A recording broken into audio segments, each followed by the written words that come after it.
അങ്ങനെ അദ്ദേഹം അവിടെ നിന്ന് നാട് വിട്ടു പോവുകയാണ്. കാലങ്ങൾ ഒരുപാട് കഴിഞ്ഞ് അബൂബക്കർ തങ്ങളുടെ ഖിലാഫത്തിന് ശേഷം ഉമർ റളിയല്ലാഹു അൻഹുവിൻ്റെ ഖിലാഫത്ത്, ബൈത്തുൽ മുഖദ്ദസ് ഉമർ റളിയല്ലാഹു അൻഹു ഒരു തുള്ളി രക്തം പോലും ചിന്താതെ കീഴ്പ്പെടുത്തിയ സമയമാണത്.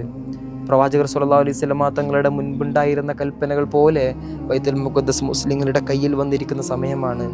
അന്ന് ബിലാൽ റളിയല്ലാഹു അൻഹുവിനെയാണ് ഉമർ തങ്ങൾ വിളിക്കുന്നത്. തൻ്റെ പ്രിയപ്പെട്ട മനുഷ്യനെ വിളിച്ചുകൊണ്ട് ആദ്യമായിട്ട് ബൈത്തുൽ മുഖദ്ദസിൽ ബാങ്ക് വിളിക്കാൻ വേണ്ടി പറയുന്നു. ചരിത്രത്തിൽ മദീനയിൽ ആദ്യമായിട്ട് ബാങ്ക് വിളിച്ചത് ബിലാൽ തങ്ങളാണ്.